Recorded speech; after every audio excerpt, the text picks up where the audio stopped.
There you are. You've spoken with the survivors. Indeed.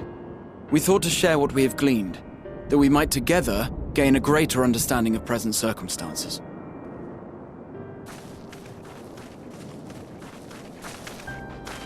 Fortuitous timing. Alize and I completed our own investigations not long ago. Then we should take a moment to compare notes.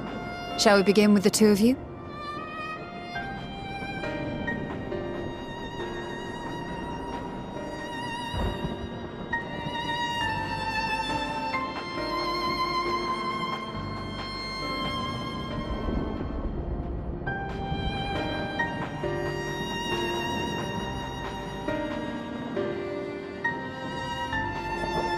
So the merchant Karzal was gravely concerned about his business in the days preceding his untimely end.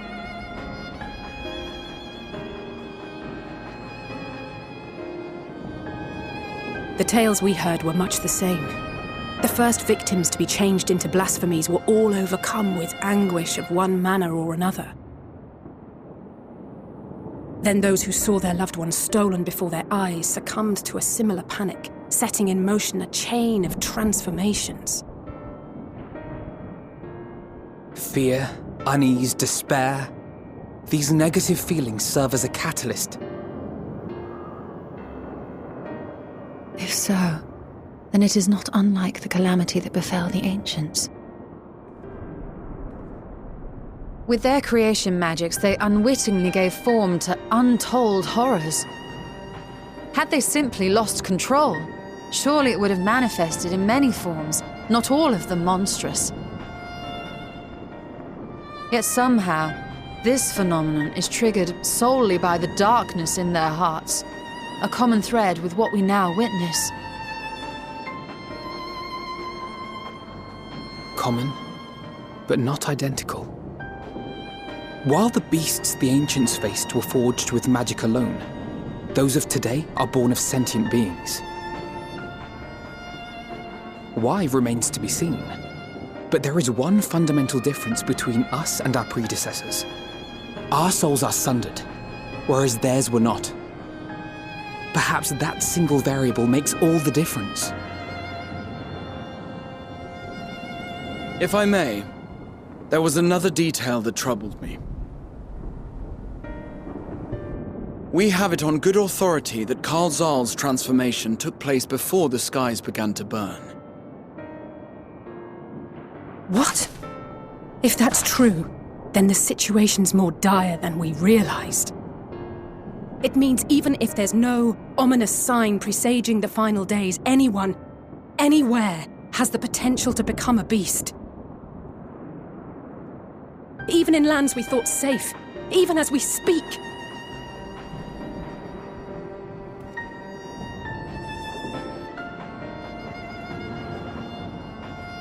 Look! It's the satrap! The satrap! Thank the heavens!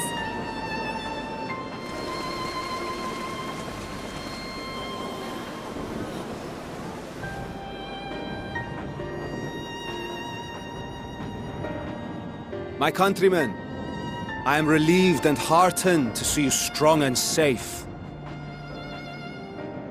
While the danger has not yet passed, far from it, allow me to assure you that the beasts that raged within the city walls have been exterminated to the last.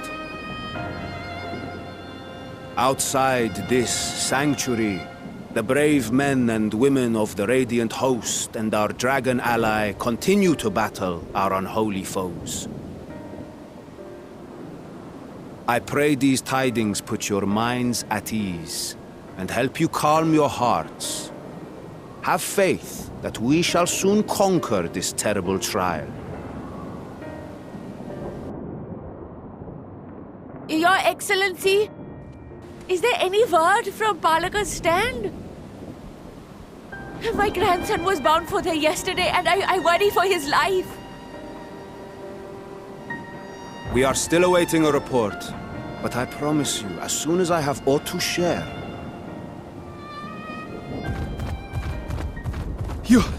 Your Excellency, I bring grave news. You are? I'm Matsya of Akyali, a humble fisherman. Ah, I remember you from our first visit. Wait, you're... But no, that can wait. When the skies turned red, I set off for Balaka's stand, fearing for the safety of a friend. But as I drew near the village, I saw dreadful beasts all about. No! Gods have mercy! Your Excellency! Save my grandson, I beg of you! We will spare no effort to save all we can, but you must remain calm. Calm? You tell me to be calm? You saw those beasts? They tore our bravest warriors limb from limb! What if we are too late, huh? If they catch him, sink their fangs into him? The fangs! The screams! Get away from her, now!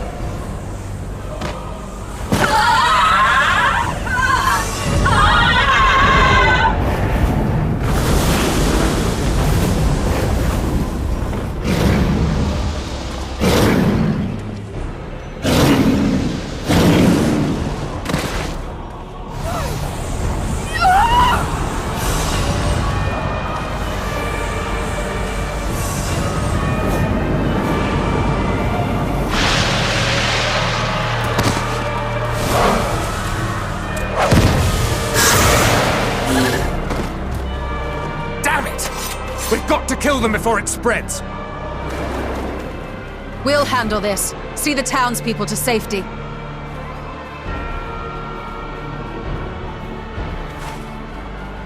Run! As fast as you can!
My son!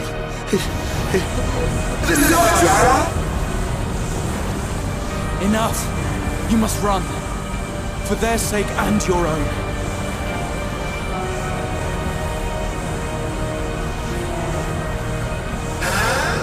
Yes, you will survive. You must.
Be strong, my friends!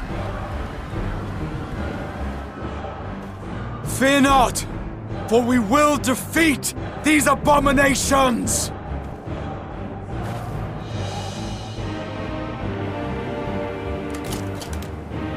Brave men and women of the Radiant Host, lend your Stola and Thancred your aid. Let not a single beast escape. The rest of you, flee this place. Carry the wounded if you must. Head indoors or underground. Above all, stay calm. No beast will follow you. We will see to that.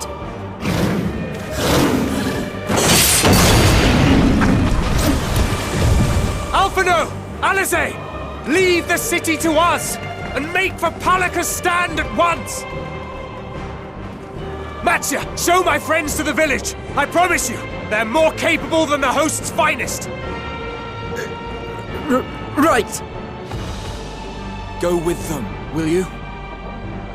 We will save these people. As many as we can.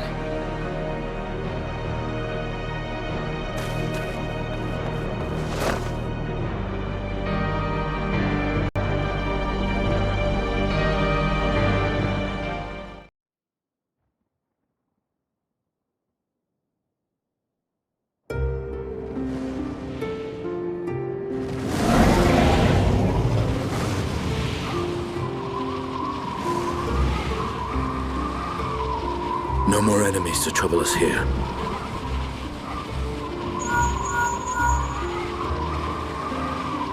It's me. How fare you below?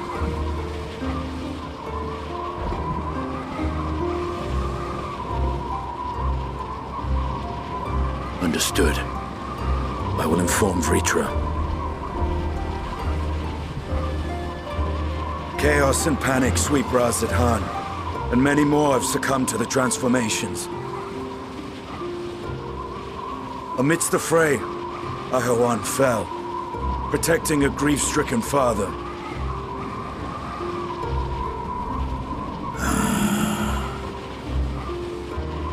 My friends fight alongside your Radiant Host to secure the capital. Beasts have been sighted in Palaka's stand as well. We have divided our forces in hopes of quelling the threat there. Of small solace is that we now know what triggers the transformation, as my companions tell it.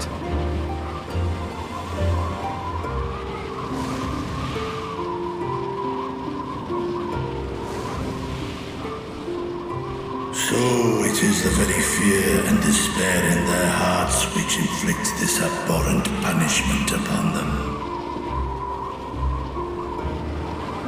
A nightmare from which my children will never awake. O capricious and cruel fate, they are undeserving of such condemnation. Will you wallow in sorrow or rise to the occasion? Raz-at-Han is leaderless. Before he passed, Ahawan sought to reveal the truth to his people. Honor his wishes. To what end? To breed a new conflict between dragon and man. These claws could reduce thee to shreds with a touch. These jaws crush thy bones to dust. Only through my proxy could I walk with my children. Without him, I am a bringer of fear. No different from the beasts which beleaguer them.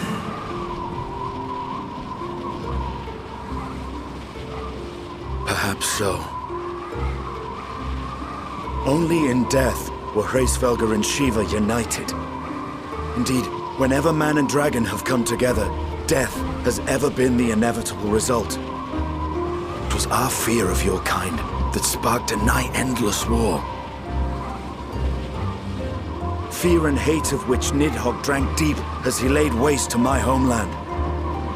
And in turn, I took my revenge on his brood.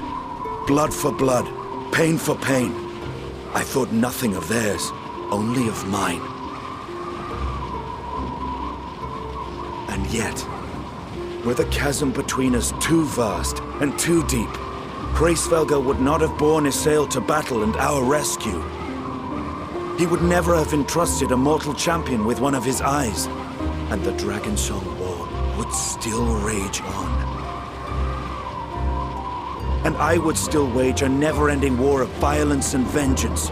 The future of our star be damned. I cannot speak for Ahawan's greater goals, yet I know that he served you, served your people, long and true. In this time of unprecedented crisis, he turned to you. You could do worse than to place your trust in him. It will not be easy, but the future of Radz-at-Han hangs in the balance.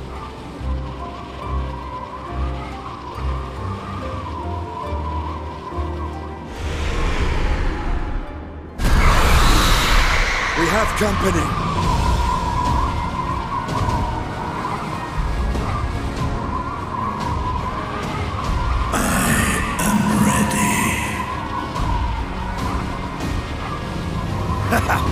The hour has come, Vritra! It's all or nothing!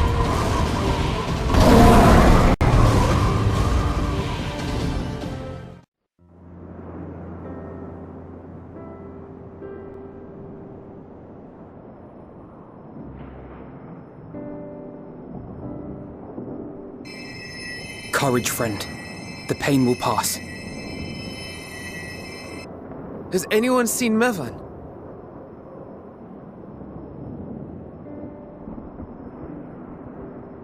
Where could she be?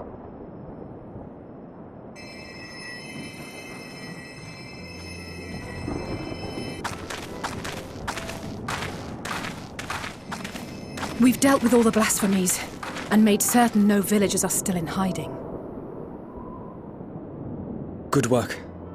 We've otherwise tended to the wounded as best we can. What will become of us?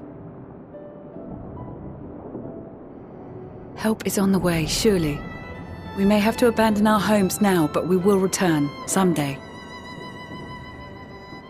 But where can we go? Is anywhere even safe? That I cannot say. Well, I can. Nowhere's safe. Run all you like, but there's no escaping these things. And even if I could, it's too late for my family.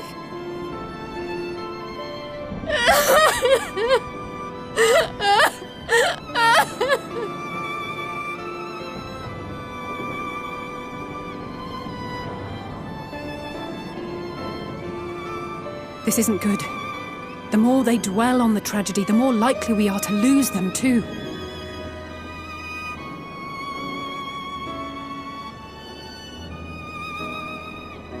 My friends! This is a place of worship.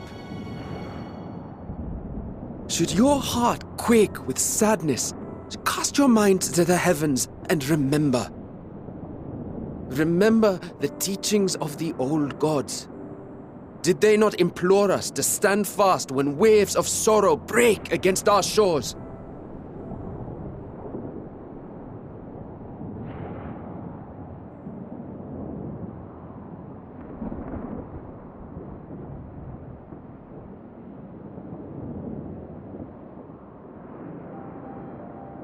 Know this, my children. There is more ugliness than beauty in this world. To live is to suffer. To drink of calamity and drown in anguish. To toil and be tested, always and ever. 'Tis a perilous path you walk. Death lurks in the dark, and is the sole promise that awaits at journey's end. You will tremble with terror. You will weep tears of anger and despair.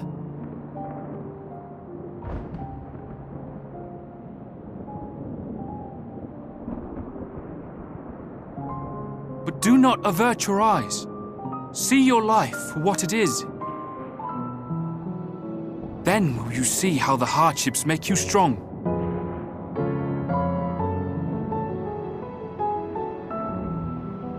Every doubt reforged as scales for your armour. Every agony to temper your blade.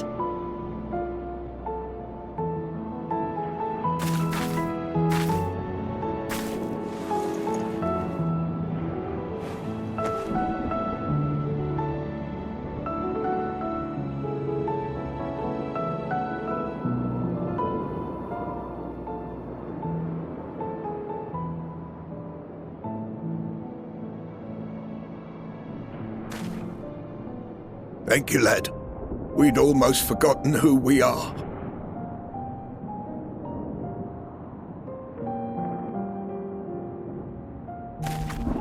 My undying gratitude to you as well, my friends. You were searching for Mevon, no? We must return home. I pray you help the boy find his friend. Gladly. We dispatched what beasts we could, but the roads are still dangerous. Stay together and go in safety.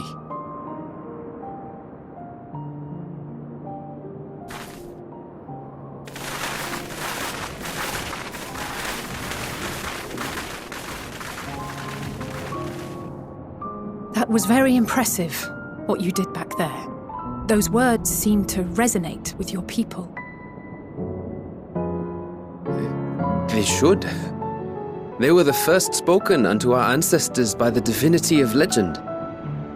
I'm easily upset, and fish are wont to flee a temperamental hand, so I recite the teachings over and over to calm myself.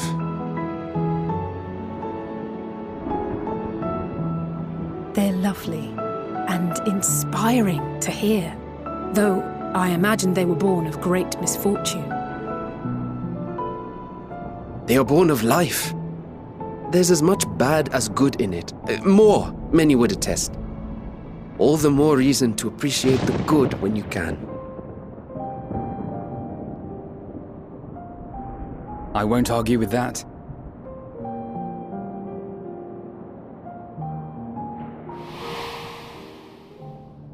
In darkness, seek joy. Surrender not to sadness, and see beyond despair. Walk free, and bear the light for others to follow.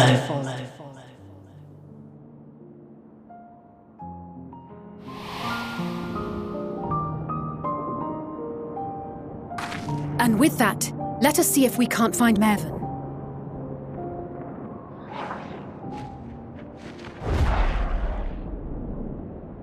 Did you see? That beast was chasing someone.